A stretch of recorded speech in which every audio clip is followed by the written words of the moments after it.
तस्मै श्रीगुरवे नमः। नमामि विष्णुपादाय कृष्णपृष्ठाय भूतले श्रीमते भक्तिवेदान्त स्वामीति नामिने।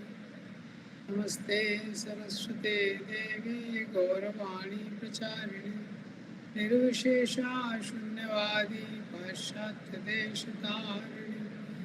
जय श्री कृष्ण चैतन्य प्रभु नित्यानंद श्री अद्वैत गदाधर शिवासादि गौर भक्तवृंद। हरे कृष्णा कृष्णा कृष्णा हरे हरे, हरे राम राम राम हरे हरे। हरे कृष्ण। तो आज गीता का दूसरा अध्याय हम स्टार्ट करेंगे। तो पहले अध्याय में हमने देखा अर्जुन किस प्रकार से 5 कारण देते हैं जिसके कारण वो युद्ध नहीं करना चाहते। तो उसमें से 4 कारण पहले अध्याय में, जो 5वां कारण है वो दूसरे अध्याय में आएगा। तो अर्जुन पहले अपने संशय के बारे में भगवान को बताते हैं क्यों वो युद्ध नहीं करना चाहते। तो इतना सब बताने के कारण 4 कारण जो अर्जुन ने दिए हैं कि क्यों युद्ध नहीं करना चाहते, ये सब बताने के कारण लेकिन फाइनली वो कंफ्यूज हो जाते हैं। उनको समझ नहीं आता मुझे क्या करना चाहिए और क्या नहीं करना चाहिए। तो पहले चैप्टर के एंड में, लगभग एंड में ही अर्जुन और कृष्ण का रिलेशनशिप थोड़ा चेंज हो जाता है। जब आता है प्रहसन एवं भगवान थोड़ा हंसते हैं क्योंकि अभी रिलेशनशिप थोड़ा चेंज हो रहा है। अभी तक मित्र की तरह थे, अब गुरु और शिष्य का रिलेशनशिप। तो यहाँ से जो दूसरा अध्याय स्टार्ट होता है। तो सेकंड चैप्टर है, इसके लिए जो पहला चैप्टर है गीता एक्रोनिम करके बुक है, पूर्ण लिखा है याद करने के लिए। तो इस चैप्टर का एक्रोनिम दिया है उन्होंने गीता, GITA, गीता, जिससे हम इसको याद रख सकते हैं। तो जी क्या है? सबसे पहला थीम है इस अध्याय का सरेंडर टू गुरु। जी है सरेंडर टू गुरु, गुरु का आश्रय लेना। तो शुरू के 10 श्लोक 1 से लेके 10 तक। Without surrender to Guru, we cannot understand what is our duty, how to realize our identity. तो बिना गुरु के शरणागत हुए बहुत मुश्किल, हम कभी नहीं समझ। तो 1 से लेकर तक जी गुरु स्पिरिचुअल, आई फॉर आइडेंटिटी 11 से 30, श्लोक संख्या 11 से लेकर 30 तक आई। तो गुरु का आश्रय लेते हैं। उसके बाद सबसे पहला ज्ञान जो हमको, सबसे फंडामेंटल ज्ञान, सबसे मूलभूत शिक्षा जो भगवान ने गीता में दी है कि हमें शरीर नहीं है, हम आत्मा है। आइडेंटिटी, क्योंकि जो हमारा आइडेंटिटी है उस आइडेंटिटी के अकॉर्डिंग हम लोग कार्य करते हैं। रोल, जो रोल है उसके अकॉर्डिंग व्यक्ति का गोल सेट होता है। अगर वो इंडियन है तो देशभक्त बनेगा, इंडिया के लिए कुछ करेगा। अगर वो होता है तो समाज के लिए कुछ करेगा।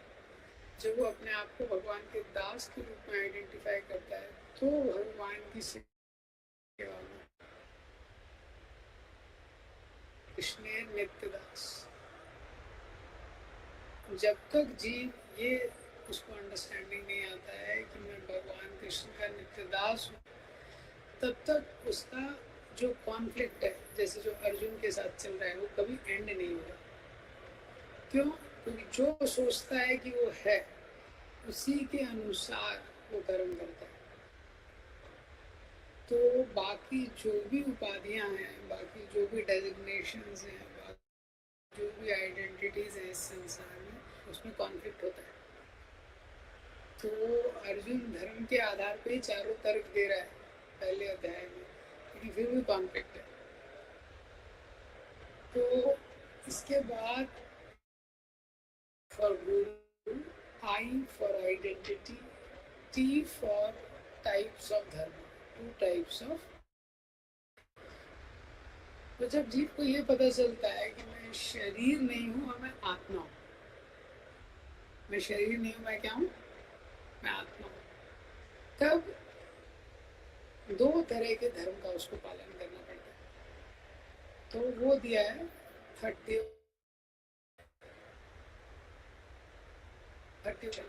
2 तरह के धर्मों के बारे में बताया। तो मैं शरीर नहीं हूँ, मैं आत्मा हूँ, लेकिन आत्मा इस शरीर में।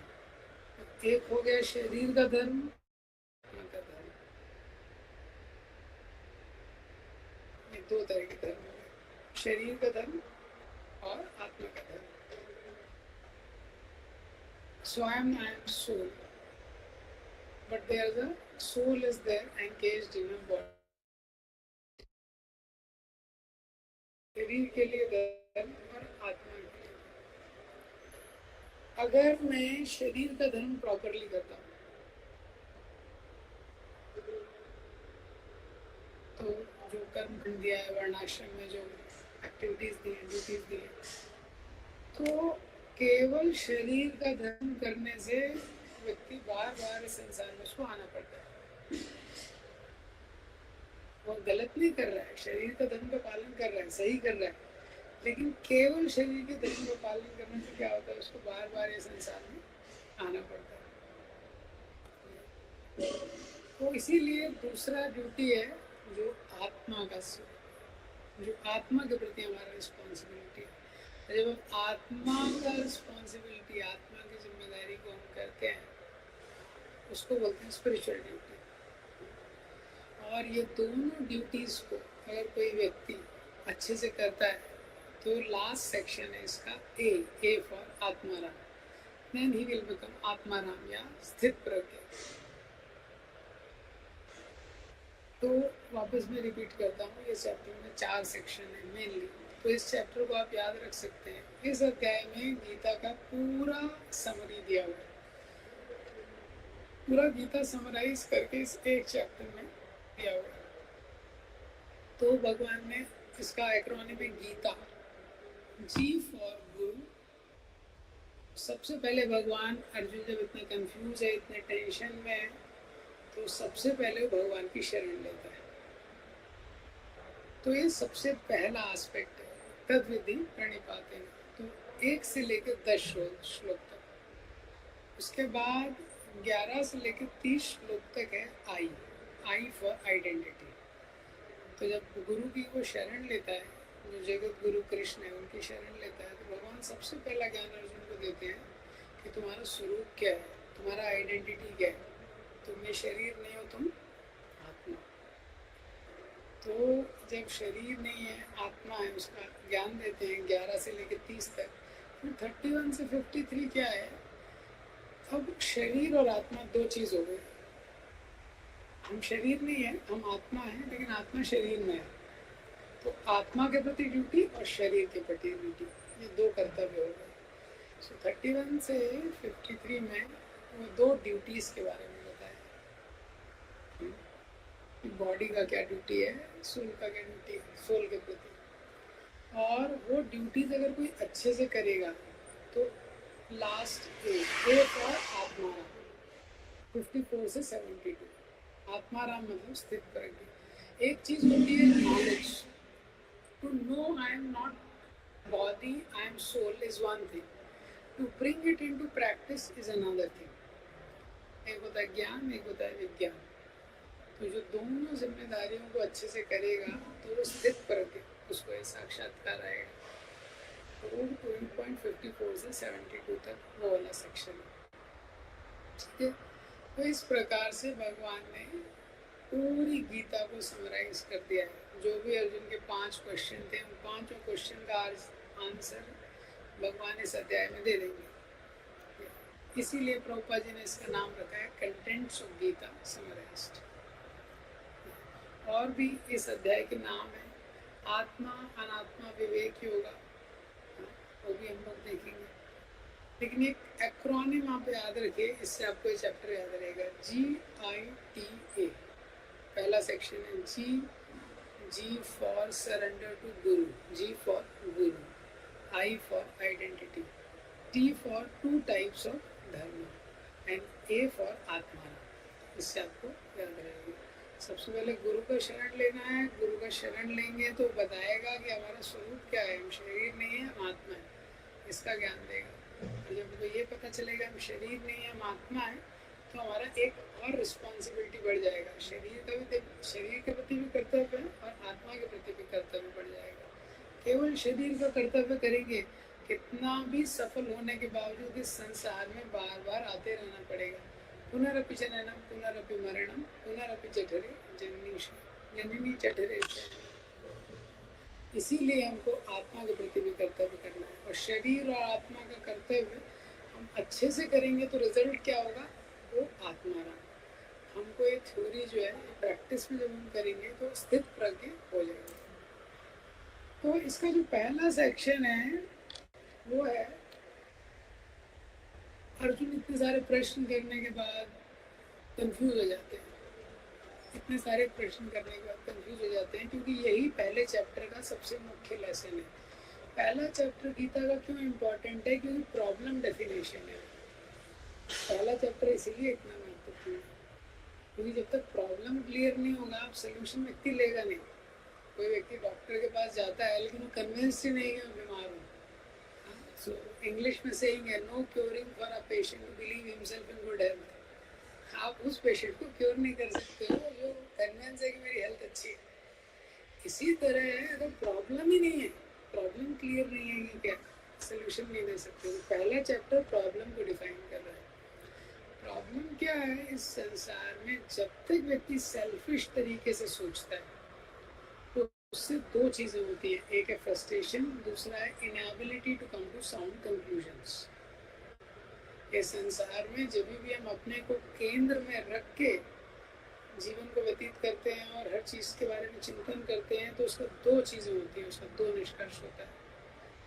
वो क्या है, पहला फ्रस्ट्रेशन, जैसे अर्जुन फ्रस्ट्रेट हो गए, और दूसरा inability to come to sound conclusions.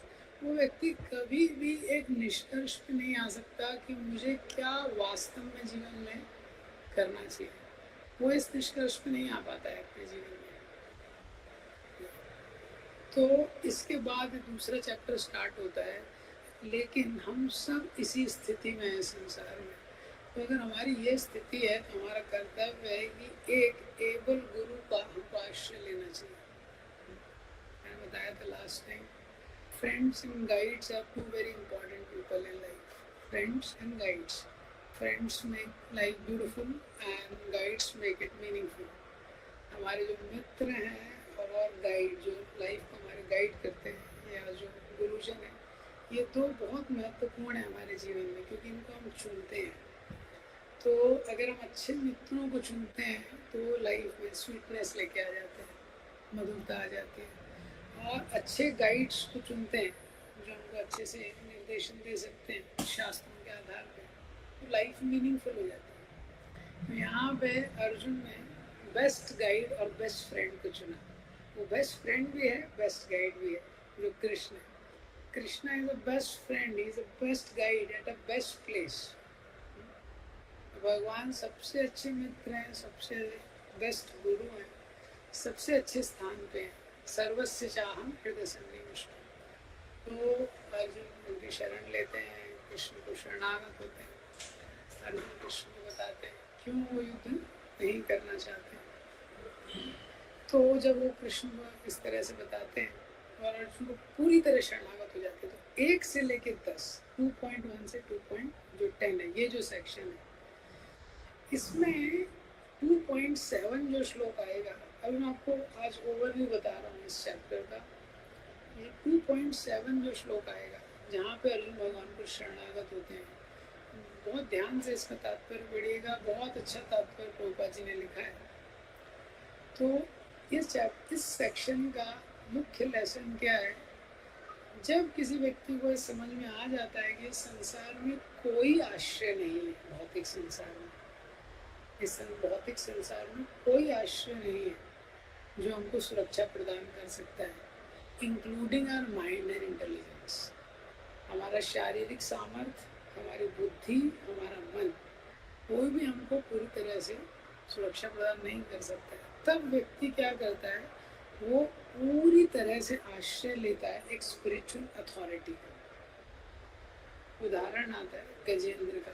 Gajendra बहुत बड़े राजा थे, हाथियों के राजा थे, बहुत शक्तिशाली थे, बहुत सारे मंत्री थे, बहुत सारे सेवक थे।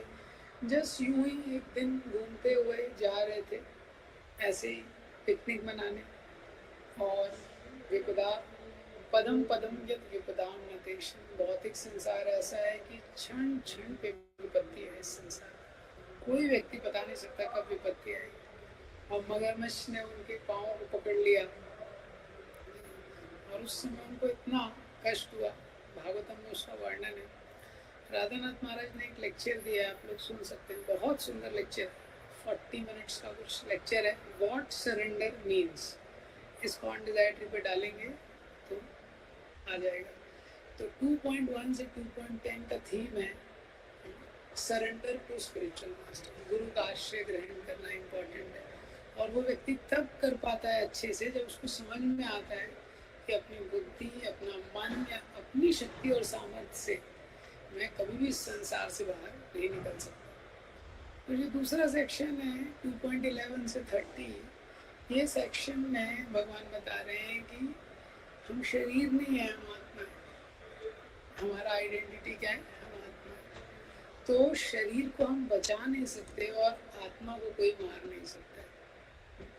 शरीर इतना ज़्यादा वल्नरेबल है, शरीर इतना ज़्यादा वीक है, हम चाहे योगा कर लें, कुछ भी कर लें, किसी भी अच्छे डॉक्टर के पास चले जाएं, लेकिन इसको अंततोगत्वा इसको बचाया नहीं जा सकता है और आत्मा को मारा नहीं जा सकता है। ये सिद्धांत है।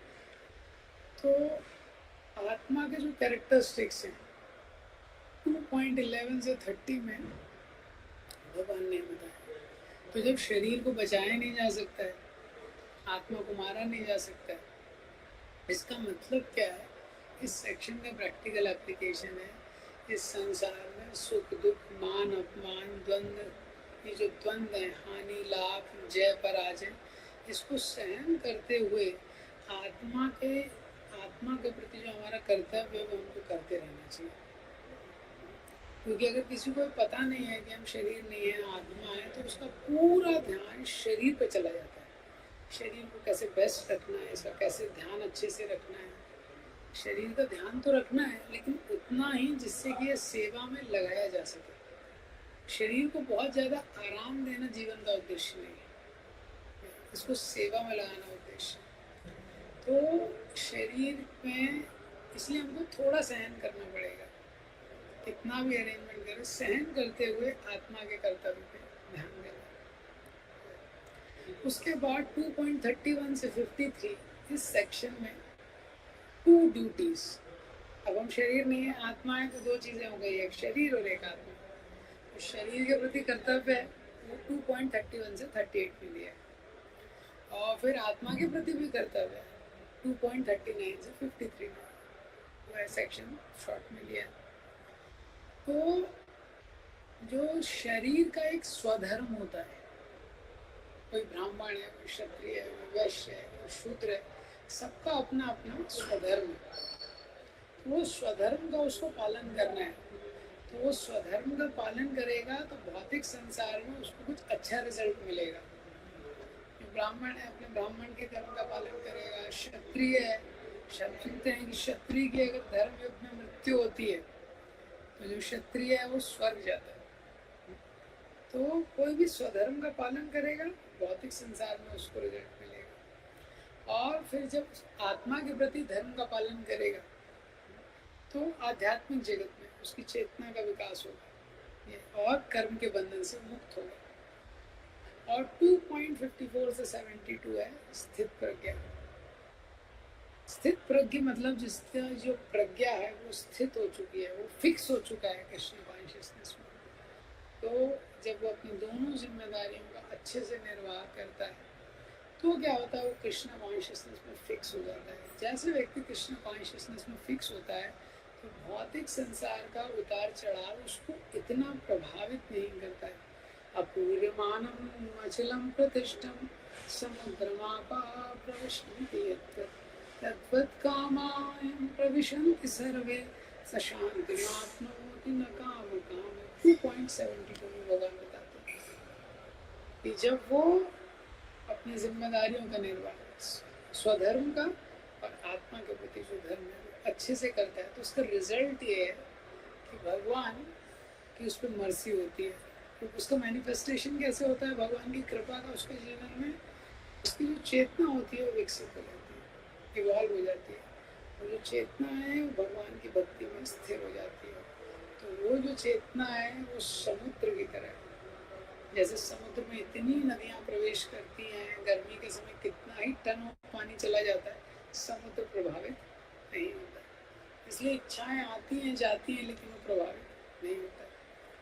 तो भगवद गीता का ये जो दूसरा अध्याय है इसमें क्या है, इसका नाम दिया गया है एक तो सांख्य, प्रभुपाद जी ने नाम दिया है सांख्य योगा, प्रभुपाद जी ने नाम दिया है कंटेंट्स ऑफ गीता समराइज्ड। तो पहले अध्याय के एंड में जब अर्जुन ने अपना विसृज्य सशरम चापम शोक संविघ्न मानसा, पहले अध्याय के एंड में अर्जुन ने अपना धनुष नीचे रख दिया और शोक से एकदम त्रस्त हो गया। तो अब इस अध्याय में भगवान ने अर्जुन के 5 क्वेश्चंस हैं उनका भी आंसर किया। तो सबसे पहले इस अध्याय का जो 1 to 10 है, तो सबसे पहले तो 2.6 में अर्जुन कंफ्यूज हो जाते हैं। तो 2.6 में अर्जुन बोलते हैं, अभी तक तो 4 रीज़न दिए थे। तो पहला रीज़न दिया था कि मैं इनको कैसे मार सकता हूँ, उसको दया आ जाती है, तो मेरे स्वजन है और अगर मैं इनको मारूंगा तो किसके साथ भोग करूँगा, और इनको अगर मैं मारूंगा तो फिर परंपरा का नाश हो जाएगा और इनको मारने से मुझे पाप लगेगा। ये 4 कारण दिए थे। अब यहाँ पे अर्जुन को लगता है ये सब तो उसने एनालिसिस कर लिया, तो अर्जुन बोलते हैं मुझे ये भी नहीं पता कि हमें जीतना चाहिए कि हारना चाहिए। तो अगर वो क्रिकेट की पिच पे पहुंच गया और अब किसी का ऐसा भाव है तो मुझे यही नहीं पता जीतना चाहिए कि हारना चाहिए, तो मैच खेल सकता है क्या? मैच नहीं खेल सकता। तो इसीलिए अर्जुन क्या है, अनडिसाइसिव हो गए। अर्जुन को लगा कि मैं ये डिसीजन कैसे ले सकता हूँ, कैसे मैं डिसीजन ले पाऊँगा, कंफ्यूज हो गया। तो अब अर्जुन को भगवान ने टीचर का रोल ले लिया, उसको स्टार्ट किया गाइड करना। तो 11 से 30 में भगवान उसको गाइड करते हैं। तो उनका पहला आर्गुमेंट था अर्जुन का, मैं कैसे इन रिलेटिव्स को मारूंगा, उनके प्रति उनका दया का भाव था। दूसरा आर्गुमेंट था एंजॉयमेंट का। तो पहला आर्गुमेंट था इनको कैसे मारूंगा, कंपैशन, दया का भाव था। तो आप 2.1 का तात्पर्य पढ़ेंगे, प्रभुपाद जी ने कंपैशन को ही उड़ा दिया कि compassion for the body is meaningless. Misplaced compassion का कॉन्सेप्ट प्रभुपाद जी रखते हैं कि दया जो है इसको हमको सही जगह लगाना है। अगर व्यक्ति में भावनाएं हैं लेकिन वो भावनाएं एजुकेटेड नहीं है तो उसका गलत रिजल्ट आता है। उसको प्रभुपाद जी एक्सप्लेन करते हैं। फिर जो दूसरा आर्गुमेंट था उनका एंजॉयमेंट का, अर्जुन को लगा कि मैं कैसे एंजॉय करूँगा। तो 2.31 से 38 में भगवान ने बताया, अरे तुम क्षत्रिय हो, क्षत्रिय का ड्यूटी करोगे, स्वधर्म है क्षत्रिय का युद्ध करना, युद्ध करोगे तो एंजॉयमेंट मिलेगा तुमको। क्योंकि जो युद्ध करते हैं क्षत्रिय वो स्वर्ग का द्वार उनके लिए खुल जाता है, तो तुमको एंजॉयमेंट मिलेगा अगर युद्ध करोगे। तो युद्ध नहीं करोगे तो एंजॉयमेंट नहीं मिलेगा। फिर जो अर्जुन बोलते हैं कि मेरे को पाप लगेगा, अगर तुम अपने रिलेटिव्स को मारोगे तो पाप लगेगा। तो 2.39 से 53 में भगवान ने निष्काम कर्म योग बताया। भगवान बोलते हैं अगर तुम निष्काम रूप से कोई कर्म करोगे तो उसको कोई रिएक्शन ही नहीं बनेगा, तो कर्म का सिद्धांत तो बड़ा गहन है। जो कर्म फल की इच्छा से करता है तो पुण्य कर्म का अच्छा फल बनता है, पाप कर्म का पाप फल बनता है। लेकिन जो भगवान को अर्पित किया जाता है, जो अकर्म होता है, उसका तो रिएक्शन बनता ही नहीं है, भगवान ने बोला। तो फिर तो तुम्हें कोई रिएक्शन नहीं बनेगा, तो पाप वाला का तुम्हारे को टेंशन नहीं है ये। तो यहाँ पे अर्जुन के जो 3 आर्गुमेंट हैं, compassion, enjoyment, fear of sinful reaction, ये भगवान ने आंसर कर दिया। अब इसके बाद जो उनका और एक आर्गुमेंट है कुल परंपरा का, और जो 5वां आर्गुमेंट है इनडिसीजन का, वो भगवान आगे आंसर करेंगे। अब जो इनडिसीजन का आर्गुमेंट है वो तो एंड में आंसर होगा, जब अर्जुन बोलेंगे कि नष्टो मोहा स्मृतिर्लब्धा करिष्ये वचनम तव, कि भगवान मेरा मोह नष्ट हो गया है और अब आप जो बोलेंगे वही मैं करने वाला हूँ, जो आप बोलेंगे वही मैं करूँगा। तो इस प्रकार से इस अध्याय में भगवान ने शॉर्ट में क्रैश कोर्स के रूप में सब कुछ अर्जुन को बता दिया। तो इसके जो पहला सेक्शन है और जितने 2.1 से लेके 5 तक डिसाइड करेंगे। संजय वाच तम तथा कृपया विष्णुम् अश्रुपूर्णकुलेक्षणं विषीदन्तं मिदं वाक्यं वाचा मधुसूदन। श्रीभगवानुवाच कुतस्त्वाकश्मलं मिदं विस्मये समुपस्थितम् अनार्जुष्टं आश्चर्यम् आकीर्तिकरमर्जुन। क्लैब्यमास्त्वमापाता नैतत्तदुपपद्यते क्षुद्रं हृदयदार्बल्यं तत्त्वोत्तिष्ठ परन्तप। अर्जुन उवाच कथं भीष्माहं साङ्ख्ये द्रोणं च मधुसूदन ईशुभिः प्रतियोत्स्यामि पूजारं हरिसूदन। कुरून् हत्वा हि महानुभावान् श्रेयो भोक्तुं भैक्षमपीह लोके हत्वा पितामहश्च गुरून् हैव भुञ्जीय भोगान् विधिप्रतिज्ञाम्।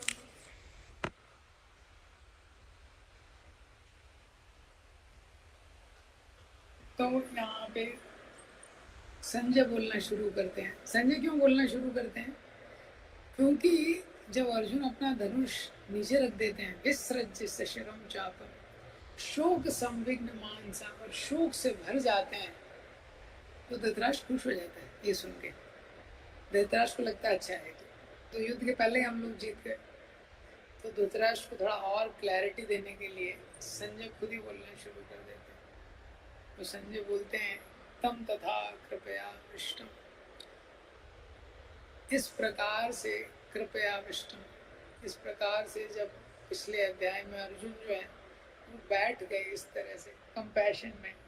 कृपया मतलब वीकनेस कॉज्ड बाय कंपैशन, ये स्पिरिचुअल कंपैशन नहीं है, ये weakness which is caused by compassion.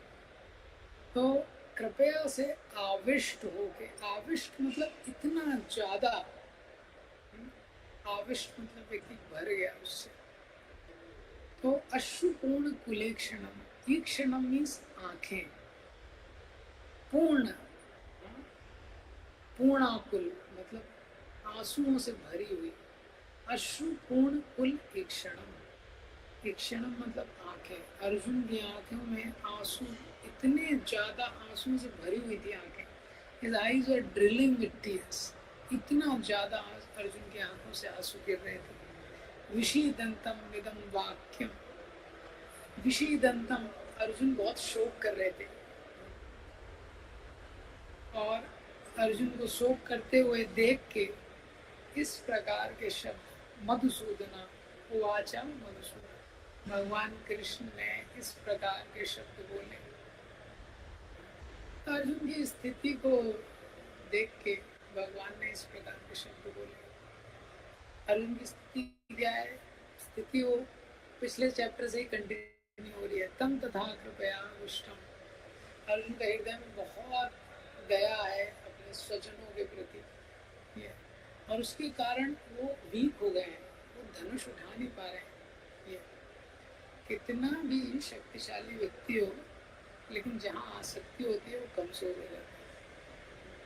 कितना भी बड़ा सर्जन हो, अगर अपने बेटे का ऑपरेशन करना है तो शायद उसके हाथ कांपने लगे। जहाँ आसक्ति होती है वहाँ पे हम वीक हो जाते हैं। तो तम तथा अर्जुन आसक्ति से इतना भर गए, अर्जुन का इतना आसक्ति हो गया, आंखों से आंसू गिरने लगे। क्षत्रिय के लिए रोना बहुत असाधारण है, साधारण नहीं है। तो हम लोग सोचेंगे आंसू गिरे तो ठीक है, ये तो संसार में चलते ही रहता है ये, लेकिन पर्सन क्षत्रिय ऑर्डर में व्यक्ति जो क्षत्रिय है उसके लिए इस प्रकार का जो भाव है बहुत ही ज्यादा, बहुत मुश्किल है कि क्षत्रिय में ऐसा भाव है। वो क्षत्रिय रोते नहीं है, वो इमोशनली बहुत स्ट्रांग रहते हैं। उदाहरण आता है कर्ण का। जब कर्ण है धनुर्विद्या के लिए वो परशुराम से सीखना चाहते थे अस्त्र विद्या, लेकिन परशुराम ने शपथ ली थी कि मैं केवल क्षत्रियों को सिखाऊंगा, ब्राह्मणों को कभी नहीं। वो ब्राह्मणों को सिखाऊंगा, क्षत्रियों को नहीं सिखाऊंगा। तो कर्ण तो क्षत्रिय थे, तो कर्ण वहां पे जाते हैं तो परशुराम ध्यान मुद्रा में बैठे होते हैं। तो ध्यान मुद्रा में बैठे होते हैं, कर्ण पास में जाके बैठ जाते हैं। तो एक जो बिच्छू होता है वो धीरे धीरे धीरे परशुराम की ओर जा रहा होता है। तो अब कर्ण सोचते हैं क्या करें, सोचते हैं अगर उसको मारूंगा तो आवाज होगी, परशुराम जी का ध्यान भंग हो जाएगा, और अगर इसको जाने दूंगा तो परशुराम जी को अभी डस लेगा ये, तो भी ठीक नहीं है। तो बिच्छू के ऊपर ऐसे हाथ रख देते हैं, बस ऐसे हाथ रख देते हैं बिच्छू के ऊपर। तो क्या होता है, बिच्छू उनको काट लेता है। बिच्छू इतने डंक मारता है कर्ण को, कर्ण के मुंह से चीं की भी आवाज नहीं होती है। कर्ण का जब रक्त गिरने लगता है, वो रक्त की धारा धीरे धीरे जाके परशुराम जी को टच करती है। जब वो धारा टच करती है वो उड़ जाते हैं समाधि से। तो देखते हैं कि तो ये क्षत्रियों का स्वभाव, बहुत कष्ट वो सहन कर लेते हैं। जैसे कोई ब्राह्मण है वो शारीरिक तकलीफ सहन नहीं कर सकता है ज़्यादा, क्षत्रियों में बहुत कष्ट सहन करने का शक्ति होता है। ऐसे अर्जुन की आंखों से बहुत आंसू गिर रहे हैं। इसका मतलब क्या है, शरीर की तकलीफ से ज़्यादा मन की तकलीफ होती है। जो व्यक्ति शरीर की तकलीफ भी सहन कर सकता है, लेकिन जब माइंड के ऊपर इमोशनली कुछ इशू आता है वो सहन नहीं कर सकता। शरीर के डिसीज से ज़्यादा, मेडिकल साइंस भी आपको बताएगा, माइंड के डिसीज ज़्यादा प्रॉब्लम क्रिएट करते हैं। जो मेंटल डिसीज होते हैं ज़्यादा सीरियस होते हैं। तो ऐसी स्थिति में लेमेंटेशन विषीदंतम, अर्जुन बहुत शोक में है। तो भगवान ने इस प्रकार के शब्द अर्जुन से कहे। तो प्रभुपाद जी के तात्पर्य का पहला लाइन, भौतिक पदार्थों के प्रति करुणा, शोक तथा अश्रु, ये सब असली आत्मा को ना जानने के लक्षण है। What is the English? Material, very famous line, I think this is the one. एक फेमस है, प्रभुपाद जी बहुत फेमस 2-3 लाइन है इस तात्पर्य में। Compassion for the dress of drowning man is senseless, इसी उसमें आता है ना, इसी तात्पर्य में आता है। ये मेरे पास अभी हिंदी वाला है, हिंदी वाला तात्पर्य पढ़ रहा हूँ। तो पहली लाइन में प्रभुपाद जी लिखते हैं कि ये ignorance of the real self है, किसी व्यक्ति को पता नहीं है ये कि क्या आत्मा। तो इमोशंस इम्पॉर्टेंट है, लेकिन इमोशंस एजुकेटेड होने चाहिए। इसलिए material compassion, lamentation and tears are all signs of ignorance for the real self। Prabhupada ji बोलते हैं इस संसार में हम देखते हैं कि व्यक्ति की भावनाएं होती हैं। इसलिए 2 तरह के प्रॉब्लम है स्पिरिचुअल लाइफ में। उसमें से एक ये है जिसको बोलते हैं सहजियज्म। जब हम धर्म को बहुत सहज में ले लेते हैं, बहुत सारे लोग इंडिया में तो मंदिर में जाएंगे, उनकी आंखों से आंसू आने लगेंगे सडनली, और सुदामा का चरित्र बहुत सारे भागवत कथाकार करते हैं तो आंसुओं की अश्रुपूर्ण कलेक्शन हो जाता है, इतने आंसू गिरने लगते हैं। फिर वो कुछ कुछ होता है, मूवी देखते हैं और देखते हैं कि शाहरुख खान और वो काजोल सेपरेट हो रही है, तो फिर अश्रुपूर्ण कलेक्शन वापस चालू हो जाता है। फिर देखते हैं कि वर्ल्ड कप के फाइनल में इंडिया पाकिस्तान का इंडिया हार गई, फिर अश्रुपूर्ण कलेक्शन। तो इन भावनाओं में वो एक्चुअली गंभीरता नहीं है, ये इमोशंस एजुकेटेड नहीं। तो एजुकेटेड इमोशंस अलग होते हैं, तो आत्मा के स्तर पे। इसलिए धर्म की क्रियाओं को सहज में नहीं लेना चाहिए, इसलिए शुरू में विधि के बारे में बताया। प्रभुपाद जी तात्पर्य में लिखते हैं, डूबते हुए मनुष्य के वस्त्रों के लिए करुणा मूर्खता होगी।